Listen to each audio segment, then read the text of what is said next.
Hi everyone, this is Ramya from TEMLA, Kolancheri. So today I'm going to give you a class regarding how to write introduction when you're having multiple conditions. Especially in 2022, most of the exams we can see that in the case note we will be giving two or more conditions or two or more diagnoses, and most of the students get confused which they need to include in their introduction. അതുകൊണ്ട് തന്നെ പലപ്പോഴും irrelevant ആയിട്ടുള്ള ഒരു data ആയിരിക്കും അവർ ഇൻട്രൊഡക്ഷനിൽ പറയുന്നത്. അപ്പോൾ എങ്ങനെ നമുക്ക് എഴുതാൻ പറ്റും ഇൻട്രൊഡക്ഷൻ വെൻ കുറേ അധികം കണ്ടീഷൻസ് നമുക്ക് തരുമ്പോൾ? രണ്ടോ മൂന്നോ കണ്ടീഷൻസ് നമുക്ക് കേസ് നോട്ടിൽ തന്നിട്ടുണ്ടായിരിക്കും. അപ്പോൾ എങ്ങനെ ഇൻട്രൊഡക്ഷൻ എഴുതാം എന്നുള്ളതാണ് ഇന്നത്തെ ക്ലാസ്സിൽ നമ്മൾ നോക്കാൻ പോകുന്നത്. ഇതിൽ ഏറ്റവും ഇമ്പോർട്ടൻ്റ് ആയിട്ടുള്ള കാര്യം എന്താണെന്ന് വെച്ച് കഴിഞ്ഞാൽ, ഇൻട്രൊഡക്ഷൻ എന്ന് പറയുമ്പോൾ നമ്മൾ പഠിച്ചിട്ടുണ്ട്, നമ്മൾ മസ്റ്റായിട്ട് പേഷ്യൻറ്റിൻ്റെ പേര്, പേഷ്യൻറ്റിൻ്റെ കണ്ടീഷൻ, പേഷ്യൻറ്റിൻ്റെ റിക്വയർമെൻറ്റ്, ഇതൊക്കെയാണ് നമ്മൾ ഇൻക്ലൂഡ് ചെയ്യേണ്ടത്. Of course we need to include these things. പക്ഷേ ഈ കണ്ടീഷൻ എന്ന് പറയുമ്പോൾ നമ്മൾ എഴുതുന്ന റിസീവർ ആരാണോ അവർക്ക് കൊടുക്കേണ്ട കെയർ, അല്ലെങ്കിൽ അവരോട് നമ്മൾ ഏത് കണ്ടീഷനാണോ പറയേണ്ടത് അതാണ് നമ്മൾ ഇൻട്രൊഡക്ഷനിൽ മെൻഷൻ ചെയ്യേണ്ടത്. ഇപ്പോൾ ഡയഗ്നോസിസ് എന്ന് പറഞ്ഞ് നമുക്ക് തന്നേക്കുന്നത് എന്താണോ അത് തന്നെ ആവണമെന്നില്ല മേ ബി റിസീവറിനോട് പറയേണ്ടത്. മേ ബി അത് കണ്ടീഷൻ സ്റ്റേബിളായി കാണും. അപ്പോൾ in the mean while he may get another problem. ആ ഒരു പ്രോബ്ലത്തെക്കുറിച്ച് ആയിരിക്കും ചിലപ്പോൾ നമുക്ക് അയാളോട് പറയേണ്ടതും അയാളിൽ നിന്ന് വേണ്ട കെയറും. ഓക്കെ, അപ്പോൾ അതുകൊണ്ട് കേസ് നോട്ട് വായിച്ച് and always make sure that you have the reader in your മൈൻഡിൽ എപ്പോഴും റീഡർ ഉണ്ടെങ്കിൽ മാത്രമേ നമുക്ക് ഏത് കണ്ടീഷൻ എവിടെ എഴുതണം എന്നുള്ള കാര്യത്തിന് ഉറപ്പുവരുത്താൻ പറ്റത്തുള്ളൂ.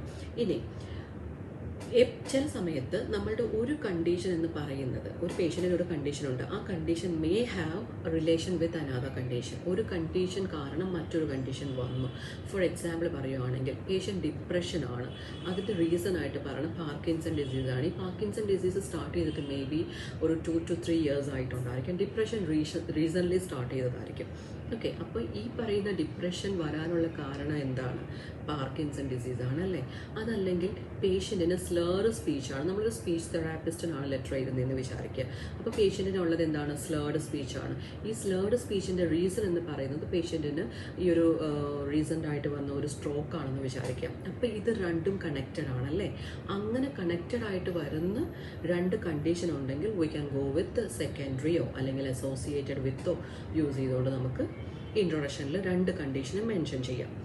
ഇനി അതല്ല, നമുക്ക് ഈ രണ്ട് കണ്ടീഷനും തമ്മിൽ ബന്ധമില്ലെന്ന് വിചാരിക്കുക. രണ്ട് കണ്ടീഷൻ, ഇപ്പോൾ പാർക്കിൻസൺ ഡിസീസ് ഓക്കെ പേഷ്യൻറ്റിന് ഇപ്പോൾ വന്നതാണ്, ഡിപ്രഷൻ നേരത്തെ ഉള്ളതാണ്. ഓക്കെ, പക്ഷേ ഡിപ്രഷനുമുണ്ട് പാർക്കിൻസൺ ഡിസീസും ഉണ്ട്, രണ്ടും തമ്മിൽ കണക്ഷൻ ഇല്ലെന്ന് വിചാരിക്കുക. അങ്ങനെയാണെങ്കിലോ we should not go for writing ഈ സെക്കൻഡറിന്നും അസോസിയേറ്റഡ് എന്നുള്ള കാര്യം നമ്മൾ എഴുതരുത്. ഇൻഫാക്ട് നമ്മൾ അവിടെ എഴുതേണ്ടത് എന്താണ്? ആൻഡോ ആസ് വെൽ ആസോ വെച്ചിട്ട് വേണം നമ്മളവിടെ ഇൻട്രൊഡക്ഷനിൽ ആ ഒരു പർട്ടിക്കുലർ കണ്ടീഷൻ, പേഷ്യൻറ്റിൻ്റെ കണ്ടീഷനെ കുറിച്ച് മെൻഷൻ ചെയ്യാനായിട്ട്.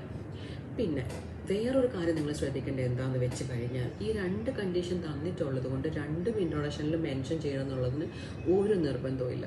ഓക്കെ, ഇപ്പോൾ ഈ ഒരു സിറ്റുവേഷനിൽ ഏത് കണ്ടീഷനാണോ ഇമ്പോർട്ടൻസ് ആ കണ്ടീഷൻ നമ്മൾ ഇൻട്രൊഡക്ഷനിൽ മെൻഷൻ ചെയ്താൽ മതി. ഓൺ ഗോയിങ് ആണ് ആ കണ്ടീഷൻ എന്നുണ്ടെങ്കിൽ മാത്രം ഇൻട്രൊഡക്ഷനിൽ മെൻഷൻ ചെയ്യാം. ഓക്കെ, ഒരു വേഴ്സൻ്റെ കണ്ടീഷൻ കാരണം ഹോസ്പിറ്റലിൽ വന്നു, ഇപ്പോഴും ആ കണ്ടീഷൻ പെർസിസ്റ്റ് ചെയ്യുന്നുണ്ടെങ്കിൽ മാത്രമാണ് നമ്മൾ ആ ഒരു പർട്ടിക്കുലർ കണ്ടീഷൻ മെൻഷൻ ചെയ്യേണ്ട ആവശ്യം വരുന്നുള്ളൂ. അതുപോലെ തന്നെ മൾട്ടിപ്പിൾ കണ്ടീഷൻ ഉണ്ടെങ്കിലും ചില സമയത്ത് എല്ലാം റെലവൻ്റ് ആയിരിക്കില്ല. അങ്ങനെ വരുമ്പോൾ what you have to do, you have to make sure that which is relevant, ഏത് കണ്ടീഷനാണ് റെലവൻറ്റ് എന്നുള്ള കാര്യം മനസ്സിലാക്കുക. ഇപ്പോഴത്തെ ഒരു സിനാരിയോയിൽ ഏത് കണ്ടീഷനാണ് നമ്മൾ പ്രയോറിറ്റി കൊടുക്കേണ്ടത്, ഏത് കണ്ടീഷനാണ് ഇമ്പോർട്ടൻ്റ് എന്ന് നോക്കിയിട്ട് അതുമാത്രം നമ്മൾ മെൻഷൻ ചെയ്താൽ മതി. അതുപോലെ തന്നെ likewise in certain other situations we do not want to mention the diagnosis in the introduction. ചില സമയത്ത് അതും ഒരു കോമൺ ആയിട്ട് വരുന്ന ഒരു എററാണ്. Most of the students when they see the diagnosis in the case note they will include that on the introduction. May be പേഷ്യൻറ്റിന് ഇപ്പോഴത്തെ അവസ്ഥ വേറെ എന്തെങ്കിലും ആയിരിക്കും, അതുകൊണ്ടായിരിക്കും ഈ ഒരു റെഫറൽ നമ്മൾ വെച്ചേക്കുന്നത്. അങ്ങനെ വരുമ്പോൾ നമ്മൾ അതാണ് അവിടെ എഴുതേണ്ടത്. ഓക്കെ, അതല്ലാണ്ട് അയാളുടെ ഡയഗ്നോസിസ് തന്നെ ആവണം നിർബന്ധമില്ല. ഇപ്പോൾ ഫോർ എക്സാമ്പിൾ പറയുകയാണെങ്കിൽ ഒരു വേഴ്സണിങ് സിംറ്റംസ് ഓഫ് ആസ്മയോ, അതല്ലെങ്കിൽ എന്താ പറയുക ഡിലേഡ് വൂണ്ട് ഹീലിങ്ങോ, അതുമല്ലെങ്കിൽ പേഷ്യൻ്റ് അറ്റംപ്റ്റഡ് സൂയിസൈഡ്, ഇതൊക്കെയാണ് ഇപ്പോഴത്തെ പേഷ്യൻറ്റിൻ്റെ സിറ്റുവേഷൻ അല്ലെങ്കിൽ ഇപ്പോഴത്തെ പേഷ്യൻറ്റിൻ്റെ കണ്ടീഷൻ. അപ്പോൾ അവിടെ നമ്മൾ എഴുതേണ്ടത് ഇതാണ്, ഈ റീസൺ മെഡിക്കൽ കണ്ടീഷൻ കണ്ടീഷനാണ് നമ്മൾ യൂസ് ചെയ്യേണ്ടത്. ഓക്കെ, അതല്ലെങ്കിൽ എന്താ പറയുക, റിക്കവറിങ് ആണ് പേഷ്യൻ്റ് ഈ ഒരു പർട്ടിക്കുലർ റീസൺ ആയിട്ടുള്ള കണ്ടീഷനിൽ നിന്നും റിക്കവർ ചെയ്യുന്ന അവസ്ഥയാണെന്നുണ്ടെങ്കിൽ അവിടെ നമ്മൾ കൊടുക്കേണ്ടത് എന്താണ്, ഏത് റിക്കവറിങ് സ്റ്റേറ്റസ് നമ്മൾ കൊടുക്കുക. അതല്ലെന്നുണ്ടെങ്കിൽ നമ്മൾ എന്താ പറയേണ്ടത്, ഈ ഒരു പർട്ടിക്കുലർ കണ്ടീഷനാണ് പേഷ്യൻ്റ് എന്ന് പറയാം. ഓക്കെ, അപ്പോൾ ഡയഗ്നോസിസ് ആണ് റീസൺ എങ്കിൽ മാത്രമേ നമ്മൾ ഇൻട്രൊഡക്ഷനിൽ ഡയഗ്നോസിസ് ചെയ്യേണ്ട ആവശ്യമുള്ളൂ. ഇനി അതല്ല, ഒരു പർട്ടിക്കുലർ കണ്ടീഷൻ ആണെങ്കിൽ go for writing that one. Okay, introduction വളരെ ഇമ്പോർട്ടൻ്റ് ആണെന്ന് പറയുമ്പോൾ എല്ലാവരും വിചാരിക്കുന്നത് എന്താണ്, ഞാൻ പേഷ്യൻറ്റിൻ്റെ പേരെഴുതി അല്ലെങ്കിൽ പേഷ്യൻറ്റിൻ്റെ കണ്ടീഷൻ ഞാൻ പറഞ്ഞിട്ടുണ്ട് ആൻഡ് പർപ്പസ് ഞാൻ ക്ലിയർലി മെൻഷൻ ചെയ്തിട്ടുണ്ട് ആൻഡ് സ്റ്റിൽ ഐ ഗോട്ട് 290. അതിൻ്റെ റീസൺ എന്താണ്, നമ്മൾ റിസീവറിന് വേണ്ട ഇൻഫർമേഷൻ ഡയഗ്നോസിസ് ആണോ അതോ പ്രസൻറ്റ് സിനാരിയോയിൽ ഇപ്പോഴത്തെ അവസ്ഥയിൽ പേഷ്യൻറ്റിൻ്റെ കണ്ടീഷൻ ആണോ എന്ന് നോക്കുക, പേഷ്യൻറ്റിൻ്റെ സിറ്റുവേഷൻ ആണോ എന്ന് നോക്കുക. അതനുസരിച്ചിട്ട് ഇൻഫർമേഷൻ പ്രൊവൈഡ് ചെയ്യാം. ഓക്കെ, ഇനി നമുക്ക് കുറച്ച് എക്സാമ്പിൾസ് നോക്കാം. ഞാൻ കുറച്ച് എക്സാമ്പിൾസ് വായിക്കാം and after that I will explain it. First one, Ms. Anna Perro requires continued care and further management.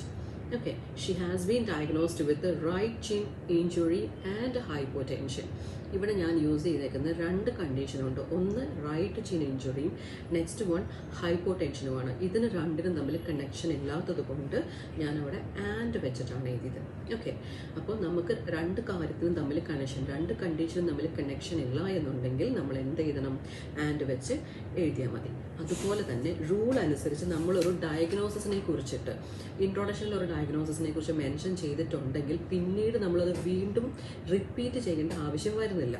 പക്ഷേ രണ്ട് കണ്ടീഷൻസ് ആണ് നമുക്ക് തന്നിട്ടുണ്ടെന്നുണ്ടെങ്കിൽ എന്താ നമ്മൾ ചെയ്യേണ്ടത്, in order to get clarity നമ്മൾ എന്താ ചെയ്യണം, ഫസ്റ്റ് ഏതാണോ മെയിൻ പ്രയോറിറ്റി അതിനെക്കുറിച്ച് ആദ്യം എഴുതുക, രണ്ടാമത്തെ കാര്യത്തിനെക്കുറിച്ച് രണ്ടാമത് എഴുതുക. രണ്ടും കൂടെ ഒന്നിച്ച് എഴുതി വെക്കേണ്ട ആവശ്യം വരുന്നില്ല. ഓക്കെ, എന്ന് വെച്ചാൽ കുറച്ചുകൂടെ ഡീറ്റെയിൽ ആയിട്ട് പറയണമെന്നുണ്ടെങ്കിൽ ഇപ്പോൾ പേഷ്യൻറ്റിന് ഈ ഒരു എക്സാമ്പിൾ, ഞാനിപ്പോൾ തന്ന എക്സാമ്പിൾ ഉണ്ടല്ലോ, ഈ ഒരു റൈറ്റ് ചിൻ ഇഞ്ചുറി ഹൈപ്പോടെൻഷൻ, ഇതിൻ്റെ അകത്ത് പേഷ്യൻറ്റിനെ പ്രയോറിറ്റൈസ് ചെയ്യേണ്ടത് ഇഞ്ചുറിനെ കുറിച്ചാണെന്നുണ്ടെങ്കിൽ സെക്കൻഡ് പാരഗ്രാഫ് അല്ലെങ്കിൽ ഫസ്റ്റ് ബോഡി പാരഗ്രാഫിൽ നമ്മൾ എഴുതേണ്ടത് എന്താണ്, ഇഞ്ചുറിനെ കുറിച്ചിട്ടാണ്.